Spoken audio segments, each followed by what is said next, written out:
This week in East Brunswick, spring arrived in town, bringing with it temperatures in the 60s and 70s. Crocus came into bloom around the municipal complex, where residents were able to relax and soak up the sun for the first time this year. Along with the warm weather and spring flowers, spring has a serious side for East Brunswick voters: the school board election.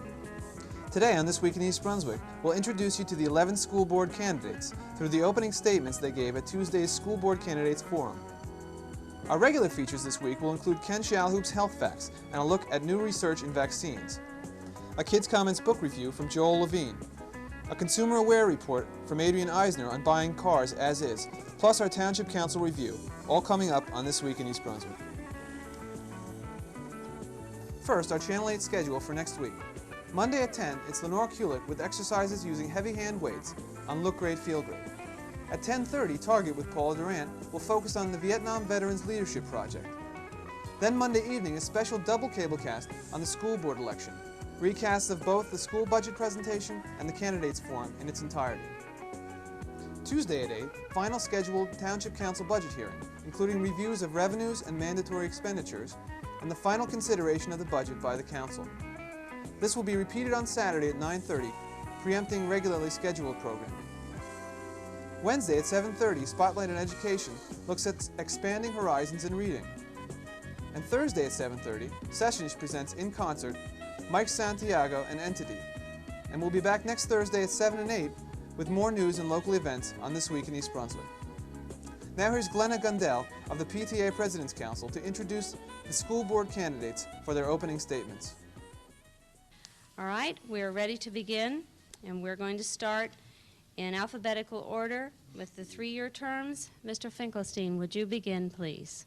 Good evening, Mrs. Gondel, members of the East Brunswick PTA President's Council, and fellow citizens of East Brunswick. My name is Terry Finkelstein. I am married and have 2 young children. I'm here tonight to seek your support. I am an attorney and have been employed by the Internal Revenue Service for the past 8.5 years. I am Vice President of the Sunburst Hills Property Owners Association, member of the East Brunswick Jewish Center, assistant coach of my son's East Brunswick Soccer Club team. I have been endorsed by the East Brunswick Education Association. I'm a very strong supporter of quality education for our children. To achieve quality education, we must have and retain quality teachers. To do that, we must make it economically attractive. We must pay teachers enough for good young people to want to become teachers and to retain the good teachers we presently have. We must balance this need for quality education with the need to be fiscally responsible and not send property taxes through the roof. A place where I will look very closely if elected is at the numerous well-paid administrators at the Board of Education. These individuals, who are not principals, not teachers, receive salaries between $35,000 and $50,000. These positions should be reviewed very closely to see if any of them can be trimmed. With the tremendous growth being experienced by our community, there is a critical need to carefully and accurately plan for the future. We should not rush into any short-term quick fixes to save a small amount of money now when it will cost us much more in the long run. We must examine the situation very closely before converting our secondary schools to 6th and 7th and 8th and 9th. In conclusion, I ask that you come out on April 2nd and vote for me. Thank you. Mr. Goldstein. Good evening. My name is Lou Goldstein, and tonight this community stands at its educational crossroads. As a parent, I am committed to achieving quality education for all students in East Brunswick. This commitment is important as the future of education depends upon improved communication, strategic long-term fiscal planning, and curriculum coordination. This threefold approach is a key for rededicating ourselves to the business of quality education for our children. A school strike, a budget over the state-mandated cap limitation. We are nervous about the impact of redistricting proposals on our children and our grandchildren. All this comes at a time when our township is experiencing a growth in new homes, new families, and new industry. We must be willing to find creative new approaches to the problems we face. With that challenge must come the ability to entrust new individuals with leadership for our educational frontier. As Special Assistant for the Chancellor of Higher Education, I am responsible for decisions within the state college system. I believe strongly in the need for creating new youth center programs, encouraging various outgrowths of child safety programs, and I share the desire that we all do to make things better. I hope to achieve in the days ahead your confidence, your support, and your input as we approach next Tuesday. Vote line 3. Thank you very much. Mr. Kimmel. Good evening. My name is Richard Kimmel, a past school board member who served on your board from 1979 to 1982. Richard Kimmel is a fiscal conservative who believes in stabilized educational system, a system that provides an equal education for all the children of East Brunswick. Electing Richard Kimmel to the East Brunswick School Board will be the first step in eliminating the big spenders. You and I are faced with a school budget this year that has risen by 65% since 1979, while pupil enrollment during this same period of time has decreased by 20%. This decline in pupil enrollment has been recently reported to this sitting board to continue for the next several years. Richard Kimmel directs one challenge to the incumbents, Mrs. Martin and Mr. Simon, to tell this community what was gained by the poor handling of the negotiations that led to the district employees strike of last year. Is this the same Mr. Simon who back in 1979 headed the Long-Range Planning Committee, a committee that tried to shove a multi-million-dollar bond referendum down the throats of the public? As a result of the negotiations with the East Brunswick Educators Association, which Mrs. Martin and Mr. Simon played a big part in, as we all read in the papers, some hard-working, long-time employees of the district received only a 2% salary increase, while others received as high as 14%. Are we operating on a class system here in East Brunswick? By the way, Mr. Simon also negotiated a whopping 15% increase with the East Brunswick Administrators Association. Thank you. Thank you, Mr. Kimmel. Mrs. Levine. Good evening. My name is Sharon Levine. When my husband and I were looking for a home 6.5 years ago, we chose East Brunswick partially because of the strength of its school system. As my eldest child is approaching kindergarten, I feel it is important to have an active role in his education. It is imperative that we listen to teachers, administrators, students, and parents, for we are the integral parts of the school system. Our future and our success is based on our children. While they may succeed or fail in spite of us, it is important that we provide them with the best tools possible for their success and a stable environment in which to grow. By taking an active role on the Board of Education, I feel I can provide this. Time, a good ear, proper facts, and an open mind are the key ingredients. The kids are our hope. Thank you. Thank you. Mrs. Martin. My name is Kitty Martin. During my 3 years on the board, I have concentrated on kids. My questions, my ideas, and my votes have been geared toward improving educational programs for all students in our schools. I will continue to insist upon the excellent fiscal management which has given the school system a per-pupil cost below state and county averages at the same time that the curriculum has been revised and improved. I have always been available to answer questions and listen to ideas about the schools. I strongly believe that the schools belong to the people and the education should reflect the needs of all the children and the community. I believe that democracy cannot survive without a strong system of free public education. I consider education to be an investment in the future of our children as individuals and in the future of our entire country. If re-elected to the board, I will bring my experience, a sense of fairness, the ability to examine, judge the programs and situations in accordance with the educational, practical, and emotional needs of our children. Thank you. Mr. Mom. Good evening. Over the past few years, our school system has been faced with a variety of serious problems. Enrollment has dropped, overcrowding exists in some classrooms, several redistricting plans have been tried and failed, schools have been closed, and a job action severely disrupted the learning process. These and other problems will continue to plague our schools unless action is taken now. Dealing effectively with these problems requires leadership ability, good business skills, and above all, a thorough working knowledge of the school system here in East Brunswick. I have not only the business skills and leadership ability necessary, but most importantly, current knowledge and experience in the East Brunswick school system.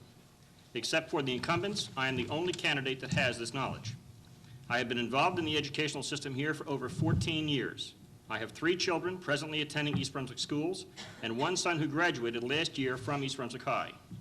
I have attended virtually all board meetings and served on 2 board committees, curriculum and data processing, for the past 2 years.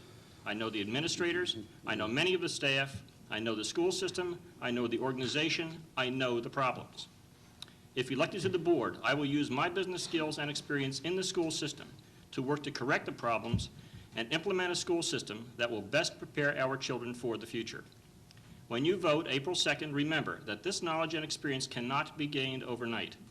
Your vote for me, Tom Maum, is a vote for ability, knowledge, and experience. Thank you. Mr. Simon. Good evening. I have been a resident of this community for over 21 years. I've been on the school board consecutively for the last 12 years, and I'm currently the president of the Board of Education. I must say that the Simon family believes in the East Brunswick system, and they have been totally products of the school system. We have 7 children. All have been through the system or in the system. We have 2 graduates who are currently teachers in other districts. We have a child at the high school. We have a child in the elementary school at Bauman Row. And it's because of what we have witnessed personally as a family that we feel that my participation and continued participation is a small way of paying back what we feel we have gained. I believe in the system. I think it's one of the best systems around. That's not to say we don't have problems. Many problems have been alluded to, and that's why I feel it is incumbent upon my friends and neighbors to re-elect me to the board, because I think it's a time and a need for experience. Most of the problems that are there are not going to be wished away. They have to be faced with practical solutions. And in response simply to Mr. Kimmel, who I'm not here to debate, he has never come up with one positive idea that has been able to be applied to the school system, and therefore his statements are usually out of context. Mr. Sir. Good evening. My name is Pat Sir, and I've been a resident of East Brunswick for 8.5 years with my wife Eileen and our 2 daughters, Lauren and Allison. I'm an employee of AT&T Communications in Freehold, where I serve as a communications technician. I'm running for the school board primarily for 3 reasons. I'm concerned about the low morale in our school system, and I feel that's caused in large part due to a lack of communication between the board and the teachers. I think that it's time that we rebuild the understanding between them. I'm also concerned about a lack of communication between the public and the board. I think that the board has to really listen to the hopes and concerns of the public and to work with them. And last but not least, I'm concerned about the children. We have to provide them with a stable and secure environment which is necessary for a thorough and efficient education. What I will bring to the board are fresh new ideas.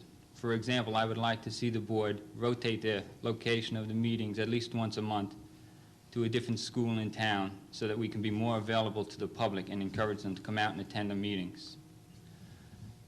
This is the type of approach that I would like to bring to the board, and I think this approach will bring us together. Thank you. The 8 candidates that you've heard to this point are the candidates for the 3-year terms. We'll now be hearing from the persons who are candidates for 1-year terms. Mr. Beatty. Good evening. We have in East Brunswick a school system of which we need not be ashamed.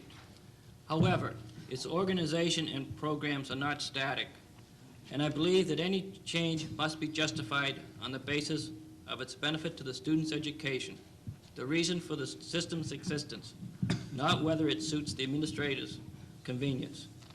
The major strengths of our system are our special education program and that for the gifted students.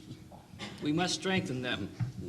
Yet, we must give equal attention and emphasis to the education of those students not in these special programs. I feel that they have tended to be overlooked in the past. I believe that all segments of our community should have their opinions heard and considered by the Board of Education. And if elected, I will see that this occurs. Thank you. Mr. Broden. Good evening. My name is Clinton Broden. As an East Brunswick resident for almost 16 years and as a graduate of the East Brunswick school system, I'm cognizant to the fact that we as a community have one of the finest school systems in the state. However, as we are all well aware, the East Brunswick school system has suffered through some hard times this past academic year, and it has become increasingly clear to me that education in our town is fast approaching the proverbial fork in the road. It is now up to us, you and I, to choose the direction in which we want it to travel. I would have no doubt that those joining me in this forum tonight would agree that we must not allow our school system to be consigned to mediocrity. Thus, the then question becomes, what is the difference between Charles Beatty, Clinton Broden, and Gunther Lewin? The difference between us is that Clinton Broden really knows your school system. From kindergarten through 12th grade, I know firsthand where our strengths and weaknesses lie because I've experienced them. I've been taught by and worked with over 150 administrators, an advantage none of my opponents could hope to match.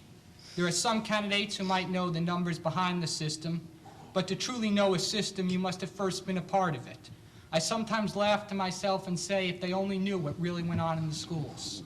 Indeed, as a product of the very system which we seek to maintain and improve upon, I'm unique tonight because I can offer you a perspective that no other candidate, not Mr. Beatty, not Mr. Lewin, could ever hope to. Thus, when considering the three candidates for the one-year term, and keeping in mind that it is a one-year term, I implore you to consider how beneficial it would be for one of your Board of Education members to know what is really going on in your school system from the inside out. Mr. Lewin. Thank you very much. I can't help but note that you leave the best for last. Mary Elizabeth and I have lived in the township for 21.5 years, and to list the involvement would take more than the 1.5 minutes.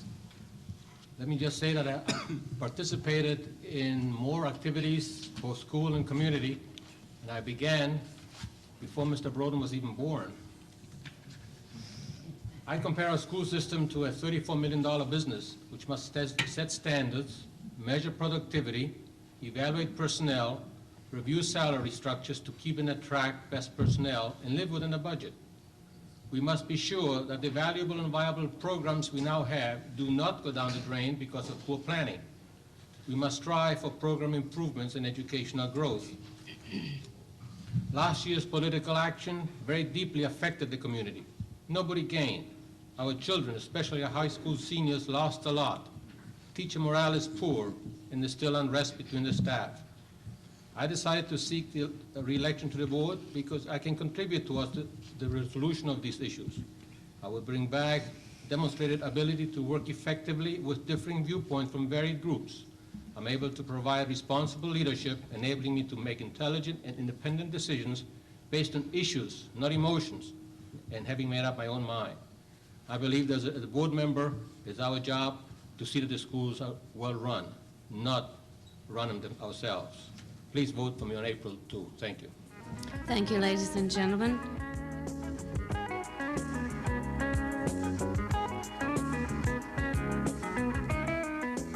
Hi, I'm Dolly Vasta for This Week in East Brunswick, and I just wanted to remind all of you out there about the dynamic program that the East Brunswick Arts Commission is sponsoring this Saturday night at the Burdico Votech High School on Roosland in East Brunswick. It's the legendary Copacetics, a great, great dance team, tap dance team from the heyday of tap.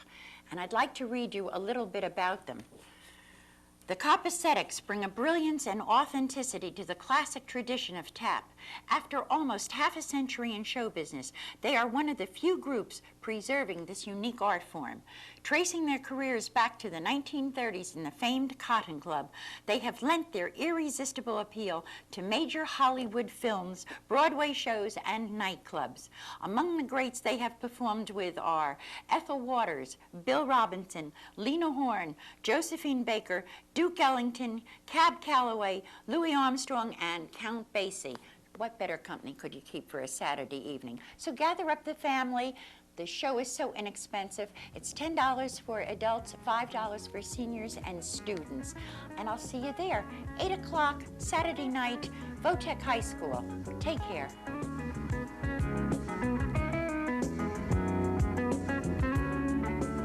Hi, I'm potentiality. More new vaccines on the horizon. We've got a chickenpox vaccine that seems to be coming down the road. It uses what's known as an attenuated virus, similar to the polio vaccine that was invented some years ago, where they take the virus and they somehow treat it with either radiation or heat or something along those lines, so that the virus no longer causes the disease, but still in fact produces the antibody response so that you are then immune to the disease.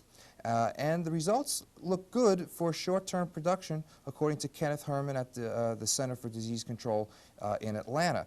But he adds that this is not a vaccine that is likely to be recommended for widespread use until more is known about it. There are unanswered questions about the risks from the vaccine and how long the immunity may last.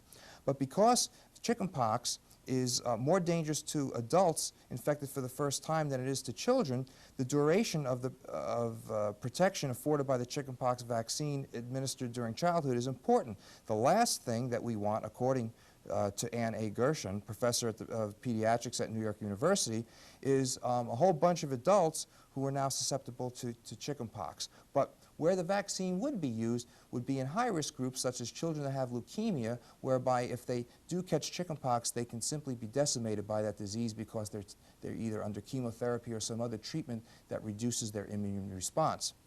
Now, a second vaccine that's on the market is, or coming on the market, is a vaccine to hepatitis B, the more dangerous hepatitis, or what's known as serum hepatitis.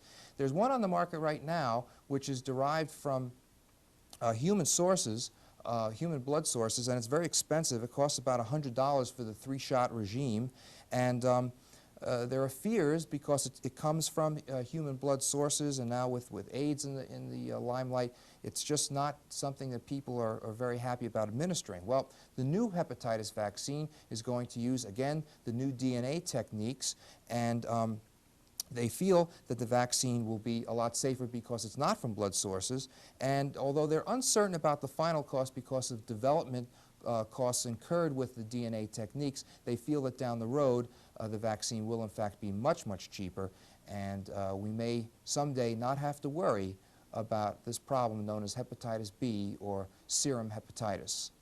Thanks for watching Health Facts. Hi, my name is Joel Levine, and I reviewed Jelly Belly by Robert Kimmel Smith. Jelly Belly is a hilarious novel about a boy trying to lose weight in a summer diet camp called Camp Lean To. At home, Nathaniel's grandmother feeds him all kinds of homemade baked goodies while he's trying to stay on a diet. Then, while at camp, he receives food packages from her. Can Nathaniel keep his diet without hurting his grandmother's feelings? Read this exciting and can't bear to put down book. You will double over with laughter. I highly recommend this book to kids ages 8 and older.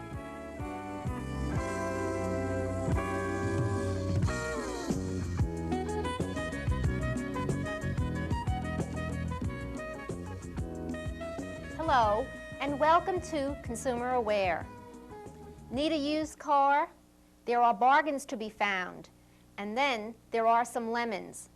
Unfortunately, most consumers don't know the difference until it is too late. The only consumer problem more frustrating than owning a lemon is owning a lemon without some warranty protection. This is exactly what happens to many consumers each year who buy a problem used car as is. As is, 2 little words with large legal implications. In most states, if you buy your car as is, the dealer is not legally responsible for any repairs needed later. The limits of your protection might be described as what one salesman calls an Oklahoma warranty, 30 feet or 30 seconds, whichever comes first.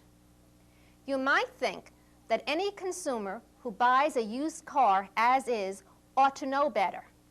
If it breaks down later, the buyer is just getting what he or she deserves. However, most consumers either don't realize that they've purchased a car as is, or they don't understand what the term actually means. To consumers, as is often means the same thing as equipped. Others think that it means the car comes with the defects they've already been told about. They think that any hidden defects will be covered by the dealer. They're wrong. As is generally means we won't make any repairs after the car leaves the lot. Sometimes a salesman tells a consumer that the car comes with warranty protection when the written contract has the kind of clause which is a waiver of all claims on the dealer to repair the car. When you buy a used car, look for an as-is statement or any other statement which disclaims all warranties. Ask the salesperson to cross out the as-is statement, put his initials by it, and give you a clear warranty statement. Should you have a problem down the road, your recollection of what the salesperson promised as a guarantee will not hold up in court. It's what's in the contract that counts. If you have any questions about as-is or would like any other information about the purchase of used cars, please call us at the East Brunswick Consumer Affairs Office. Our telephone number is 390-6954. You can reach us Monday through Friday, 9 a.m. until 5 p.m. I hope you'll be joining me again next week on Consumer Aware. At Monday's Township Council meeting, a resolution was read posthumously honoring Leo DeRozier. Administrator David Weil presented the resolution to Mrs. Leo DeRozier. Whereas Leo DeRozier was a longtime resident of East Brunswick, and whereas he served the Township of East Brunswick through his membership on the Recycling Committee and has served as co-chairman of the committee, and whereas he was very active in the Kiwanis and served as program chairman, and whereas he actively participated in the Meals on Wheels program, and whereas he was an involved member of the Middlesex County Solid Waste Advisory Board, and whereas it is appropriate for the Township of East Brunswick to give recognition to Leo DeRozier for his outstanding contributions to the people of our community, now therefore it be resolved that the Mayor and the Township Council of East Brunswick, on behalf of the residents of East Brunswick, express our gratitude to Leo DeRozier by renaming our newest recycling center on Route 18 the Leo DeRozier Recycling Center. And this is signed, will be signed by all members of the council and the mayor.